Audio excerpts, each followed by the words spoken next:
Hello, welcome back to my haunted library. It's Regina. Hope you're doing well. Happy St. Patrick's Day weekend. I'm wearing my green, so I'm enjoying a little latte this morning. It's pretty early. Nice day, a little grim, but just how I like it, especially on a lazy Saturday. And speaking of coffee, if you'd like to buy me a coffee and help support my caffeine habit, I have a link below. It's a way to support the channel. I don't have my Patreon page anymore. It got a little bit too difficult for me to keep that up with my schedule, but buy me a coffee if you'd like to support, or buy one of my books. As you know, I don't run ads on my channel, although sometimes YouTube puts an ad in the beginning. I have no control over that. But anyway, just thought I'd let you know in case you want to support. And another way to show support and also get something very cool is to buy the latest Bookworms. This is issue 7. And they sell out and we don't reprint. So, although we've been talking about maybe doing like a digest at some point. So, so the zine is going great. I'm really happy that we're doing that. And it's just a fun creative project that James and I work on. And we'll be back soon with another podcast. But I did have a day off yesterday and I had a really great day and I vlogged it. I did a thrift store haul, got some cool books and magazines. And at the end of this video, I will show you the little vlog that I did. But for now, I have 3 books that I want to talk about. Okay, so the 3 books I read are Faithfull, an autobiography by Marianne Faithfull and David Dalton. This came out in 1994, so it's quite old. Marianne Faithfull just recently passed away, and I've always wanted to read this book because I've always found her to be a really fascinating artist. I'm going to use that word because she's kind of hard to define as just a singer. She began as a pop singer in the late 60s during the whole swingin' 60s movement in London at the tender age of 17. And the Rolling Stones wrote her hit song As Tears Go By, and it was just a kind of Baroque lullaby. And then she was married I think at 18 to someone in the music business, I forget his name, and then they had one child, a boy named Nicholas. And within very short amount of time, she kind of got swept away from this more middle class kind of lifestyle as a young pop star into the world of the Rolling Stones, and in a very infamous way. She was involved in a lot of their world, and she had a brief relationship with Keith Richards, but her most well-known relationship, of course, with Mick Jagger. And she was an absolutely beautiful woman. I mean, just angelic, natural beauty. And then in reading her story, I found it so moving, but also frustrating because she had a really terrible drug problem. But her story, as it's told, is so honest. And whoever this writer, ghostwriter, whatever, her contributor, David Dalton, I think has done other rock and roll autobiographies. What I thought this was so good was it really felt like it was in her voice. So maybe, I don't know how they did the process. Maybe she did like recordings or she did some of the writing and he cleaned it up. I don't know what their process was, but I felt like this was her voice, which is always a really good thing when reading an autobiography, that someone doesn't write themselves, if you know what I'm saying. So she, the more she got involved with the Rolling Stones, and I'm not blaming them, although Mick Jagger doesn't have a good track record when it comes to girlfriends either attempting suicide or actually killing themselves, as what happened in recent years. Not blaming Mick, but I think that certain personalities, especially someone who's a big star and wants to be a big star as he did, it's hard to be their significant other, especially if you're like Marianne Faithfull and you're an artist in your own right. And she felt being so young and so enamored by him really diminished. And also the way women were treated kind of like dolls at that time. And of course, there was a lot of exploration during the late 60s of drug and, opening the doors of consciousness with LSD, which she certainly did. And then sexual liberation and experimentation and all this stuff. There was the infamous raid on Keith Richards' estate where Marianne Faithfull was discovered naked wearing just a fur,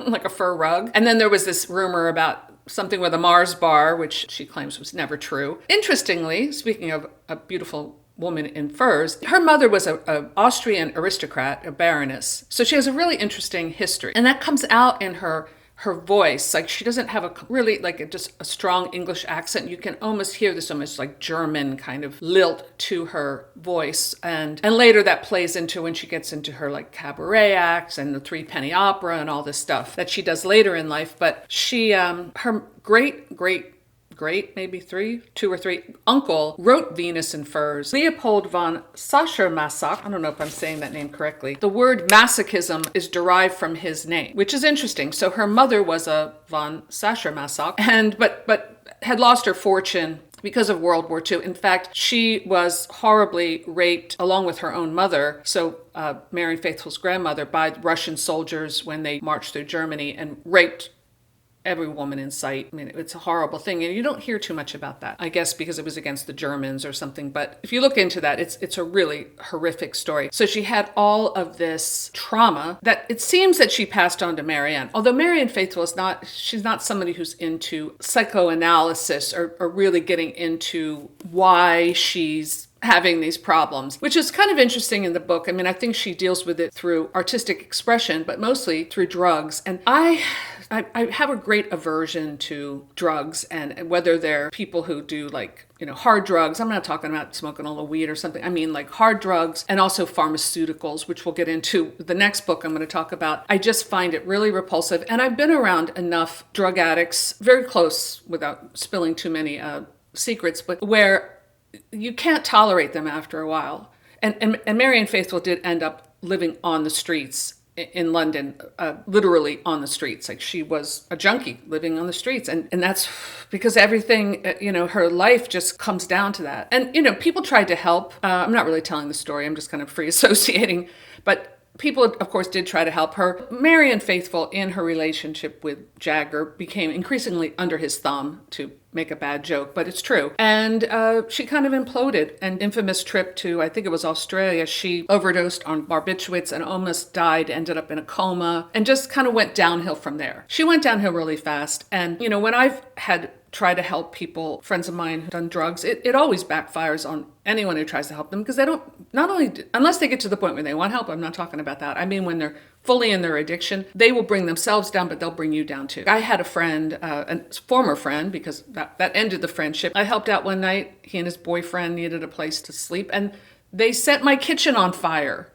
And Joe had to give him the bum's rush, at the door at 3 a.m, and somehow it was my fault. That's what it's like dealing with addicts. And the same thing happens with Marianne Faithfull. One of her friends, when she's before she ends up in the street, lets her stay at her house. She's so stoned, she passes out in the bathtub. And when the woman comes home after doing grocery shopping, trying to help, I'll cook her some home cooked meals, the bathtub is overflowing and there's a waterfall running down the stairs, and her friend tries to pull her out of the bathtub, and Marianne's just passed out, and her friend falls back and hits her head on the loo and knocks herself out. And that was that's it. I can't deal with this person anymore. There is that sense with this story that is, as lovely as she is, as lovable as she is, I'm sure you would take one look at that face and say, oh, I really want to help this woman, but you can't until they want help. And she goes through a long time to get there. And even when she has her big comeback in the 80s with that great album, A Broken English, which I loved. I was listening to that when I was in college. Just loved that album. She's still not quite recovered. And in my opinion, the real tragedy in the story, although he seemed to turn out okay, is her son. Because in all of this, I'm thinking, where's the baby? You have this infant and you're running around with the stones. Every once in a while she'll mention, we put Nicholas on the Learjet and flew to wherever. But there's not a sense that she's a day-to-day mother. And she did lose custody when she was on the street shooting heroin. So it's a really sad story of someone who was really self-destructive, but extremely talented and beautiful and cool, really educated and smart and great, But I don't know, drugs will just, it's a cliche, but they destroy people's lives. And it's really a shame. And what's interesting too is that when she does go to rehab a couple times, but when she's in this one rehab, she was in such bad shape. And there was a second suicide attempt, again, where she almost died. And she gets into the whole Brian Jones death and how that affected her. And she felt like she was kind of the next Brian Jones in the group because he was having mental deterioration, kind of like a Syd Barrett, a musical genius, but just not able to cope and doing way too many drugs. And she saw how the Stones were making fun of him, and the rest of them were kind of happy that he was gone because it solved the problem. It's interesting because in her book, she kind of gets a little snarky saying, the real love of Mick's life was Keith. And then, in Angie Bowie's book, we have Mick and David Bowie, hooking up. So, I'm not judging, just saying.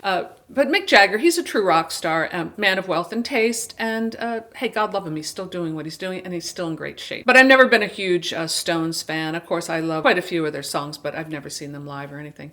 Anyway, I'm digressing. It ends with her kind of, moving in the right direction. And, and she, for everything she went through, she was a survivor. So I definitely recommend Faithfull if you're a fan of this lady, or if you just want to read about like a really cool part of that time period from her point of view. But it is kind of frustrating with the drugs, because the whole time I'm thinking, there's one more thing I wanted to say. I thought it was poignant when she went to rehab, which, like I said, I'm free associating. When she went to rehab, she was being a really good soldier and doing everything, staying clean. But until it got to the part where now we're going to look within and try to parse out why you're so self-destructive, because that's what it is. Then you can't blame it on anyone else. You really have to do that work. She couldn't do it. And she ran off with some guy, and they call that the 13th step. The real 13th step is doing that inward work. But a lot of people just jump into a bad relationship, and that's what happened to her. In fact, she had a string of them, but one of the guys, toward the end of the book, one of the men she's living with in some high rise, she's living with this guy who's in worse shape than she is, mentally and physically, and so she decides, she's going to end the relationship. So she tells him it's over, and he jumps out the window, like, immediately. She's like, I was having a cigarette, and she smokes, like, constantly, which is why her voice, had that raspy quality, which really worked toward the end of her latter career when she's doing like cabaret singing and Tom Waits songs and stuff like that. But the guy just leaps out the window. So her life was just chaos in a lot of ways. And it made me a bit nervous at times reading this book. But hey, it was her life. And she said her only regret was not taking care of her child better. So there you go. So speaking of drugs of a different ilk, last year, I think it was last year, maybe even longer ago, 2 years ago. I'm not sure. I did a little quick blog about it. I went to visit my friend Alex, who owns a bookstore called Troubled Sleep in Park Slope in Brooklyn. A lovely little spot if you ever want to check it out. And I asked him if he had any recommendations for any new fiction. And he said, this gal is kind of the it girl of the literary scene. And I said, okay, I'll check her out. I'll check out the book. And I'm really glad I did, because I absolutely loved it. I had heard of this author. I just hadn't read her, because I really don't keep up with the contemporary stuff. But after reading this, I'm thinking I really should. And that is My Year of Rest and Relaxation by Ottessa Moshfegh. I don't know if I'm saying her name correctly, but I think that's it. Interesting cover. You go in thinking, okay, is this like some Jane Austen thing? I think it's a David painting with the hot pink lettering. It's pretty cool. This was amazing. Amazing book. This is probably the best read I've had in a while. So Alex, thanks so much for the recommendation. I'm sorry it took me so long to get here, but this book came out in 2018, I believe. I think she won the Booker Prize for another book. I know why. Her writing style is so good. She reminds me of Donna Tartt, but much less verbose, but the observations, these really keen, smart observations about daily life that you just immediately click with and hook into and think, yes, she's right on. It's every page, every paragraph is filled with this. She also reminds me of Mary Gates-Gill a bit, who was an author I really loved in the 90s. She wrote a book called Two Girls Fat and Thin, which is great. I actually wrote her a fan letter over that book, and she got back to me. I still have the letter. So it reminded me of that, and also reminded me of the time of my life when I lived in New York City. And speaking of having a chaotic life, I could relate to a lot of this. It's about a young woman who is beautiful. She looks like a model. She's rich. Her parents died, left her money so she can afford a nice apartment in the city. She has a job that every girl wants, a very cool New York girl. She works in like a hip art gallery. She has it made, except she doesn't. She can't handle the trauma of her life, her parents' death. And this is all like subtext. So where Marianne Faithfull is killing herself with heroin and illegal drugs, this young woman is killing herself with prescribed drugs from a doctor who is just a pill pusher. It's basically about her self-annihilating within this world of copious amounts of prescription drugs. The way it's so cleverly written, it's not like she's, I'm having a breakdown. it's just kind of like a diary of, like a Bridget Jones kind of diary of her day, of the walls closing in. It kind of reminds me of like Catherine Deneuve in Repulsion, the Roman Polanski film in the 60s. She has one friend who comes over, and she doesn't even like her, but she's like kind of lets her kind of come in and out of her life. So she has like one contact with the outside world. She loses her job in like a really dramatic and frankly really disgusting kind of way. She's really unhinged. It kind of reminds me of a short story I wrote called Tracy, that's in my book Women in Trouble, about this really perfect looking model type, blonde, beautiful, slim, gorgeous woman in her 20s who is a complete psychopath and doesn't really know it. It kind of reminds me of that, although she's not really a psychopath, more than just on a slow suicide mission. So she's trying to escape by all she wants to do is sleep, and this is why she's taken all these drugs. But throughout it, she's kind of coming to grips with her parents' death. It's on the eve of 9/11 in New York City. So we've got this kind of ghost of 9/11 and we know is going to happen, hanging out in the apartment with her, and then also in relation to her friend who gets a job at the World Trade Center. So there's kind of like this, for the reader, this impending doom. But what I really think, and this book's been highly praised for, and I totally concur with this, it's the way this woman writes, this author. It's so unique, it's so fresh, it's very sparse, but it just moves. Like, I couldn't put the book down. It really, really was great. I read it in a couple days. So I highly recommend it. In fact, I went out and bought another book of hers, which is in my vlog at the end of this video. So 2 books that I really enjoyed, and I also read an ARC by my friend Andrew Lyall, and it's called Toadhead, and it's still a work in progress. He let me read an early ARC of this, and it's in a horror novella. In fact, this is probably the most horror of anything I've ever read of his, which is very cool. So you may know him from the HorrorTube anthologies, but he also wrote a great short story collection called 17 Stories of Death and Desire, all horror shorts, and a kind of like a fantasy novella called The Well at the End of the World. Both definitely worth checking out, and I really loved Toadhead. I mean, it scared me. It's kind of based on Ed Gein. Is it Gein or Gain? I think it's Gein. But anyway, or maybe it's Gain. I don't remember. I made the mistake of watching a documentary about him once, and that gave me nightmares to this day. And this is what Toadhead is about. It's about a really creepy man who wakes up one morning with a toad on his head, and it just goes downhill from there, but in a really great way. And Andrew's a really excellent writer, and I'm excited to see this get published. I'm not really sure when the publishing date will be, but hopefully soon, but I will certainly let you know. So I really had a great reading week, and I'm excited to start reading some of the books that I got in my haul, along with some magazines. So why don't we just cut to that right now? Hello. I thought I would do a vlog today, just kind of like a day in the life. I have a day off. I've been working a lot, so this is a Friday and it's my day off. I just had my therapy session, which was good. I'm feeling positive, and I'm in my new car, which is lovely. And it's kind of a dreary day, but I'm going to do some book shopping. So my first stop is Barnes & Noble here near the mall.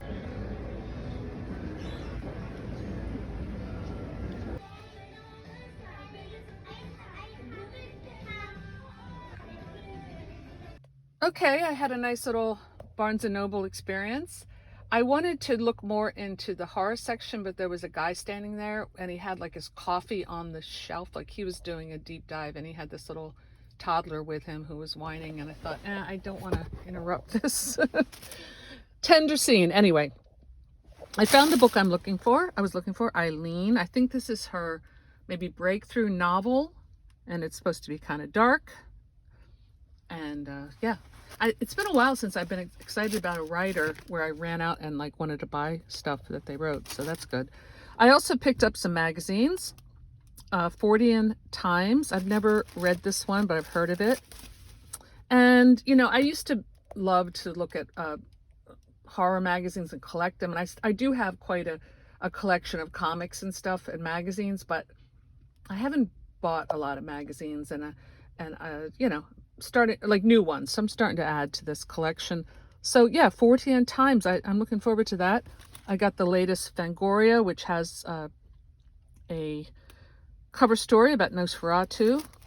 This is a new one to me. Shudder is the world's #1 illustrated horror magazine. It looks like the old creepy comics I used to love, and eerie, only number 21. So I'll read this and see if it's worth collecting. And then this I just picked up. It looked interesting. The Secrets of the Supernatural, something I'm always interested in, of course. So yeah, now I'm going to head to the thrift store and try not to spend as much money there. All right, bye.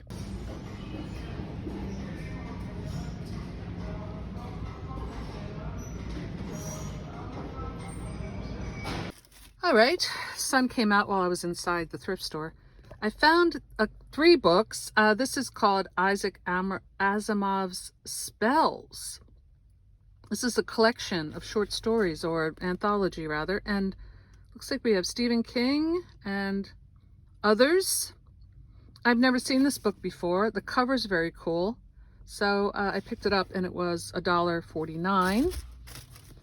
I found 2 V.C. Andrews books. I think I have Delia's Crossing, but I don't have the one with the step back cover. And this, sorry, I'm doing this with one hand. This one's in great shape. The spine is good. And wow, this was $2.49. I wonder who figures out how to price these. And then this one, Secrets in the Shadow. So that was my little haul for $6. I still have to finish my latte. And then I'm heading over now to the Salvi and see what they got.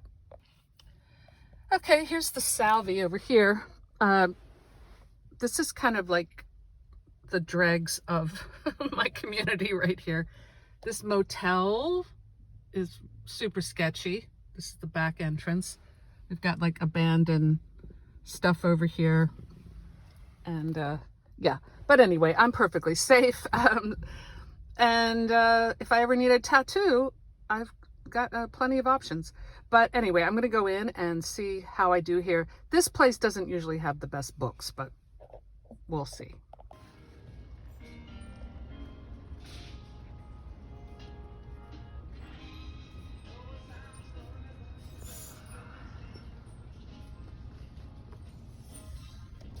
Okay, so at the Salvi, I got this enormous black beach hat for $7.99. It's actually new, and it's kind of a little bit of a cheap hat, but perfect for the beach.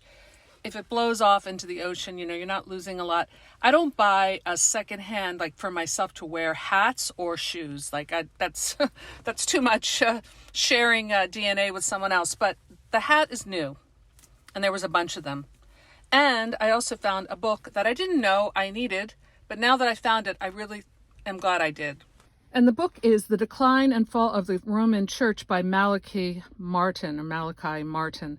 I have his other book on exorcism that was really excellent. And I don't think I finished that book. I started it and it was very dense. I'm going to go back to that one and start over. But I thought this was a perfect book to read for Lent. And this came out in 1981, I think. And I'm really looking forward to reading this. I want to know more about the church that I belong to. So yeah, so there's my hat, there's my book, and my other books under there. So far, I've had a pretty good day. It's around noon, and I'm going to go to one more stop, and then I'm going to get some lunch.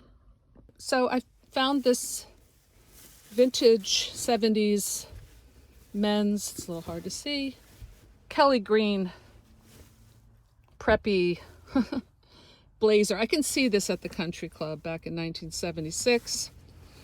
This is actually an era of fashion that I adore, which is late 70s, early 80s prep. Before it gets into too much of the 80s prep style, around the turn of the decade, it's a very precise style that I kind of obsess about. And this jacket that I got for $6 is a good example of that. I probably will sell it on Etsy, or if it fits, I don't think Joe would wear that, but I have friends who play Irish music. Maybe it would fit one of them and they didn't want to use it.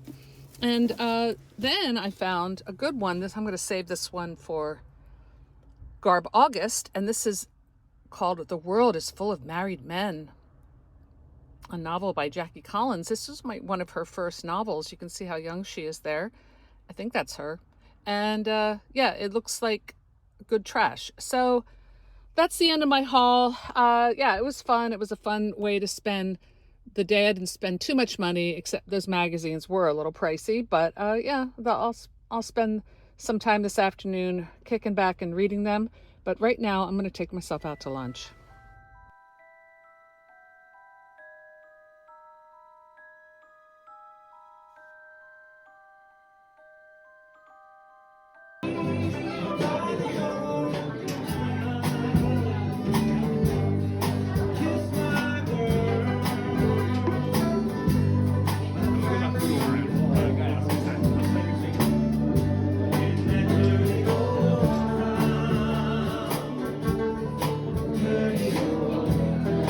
Well, I hope you enjoyed hearing about those 3 books I read and seeing a little bit of my vlog and what I do on my day off, which is so exciting. So let me know in the comments below if you read any of the books that I mentioned or anything I picked up on my little outing. I would love to hear your thoughts.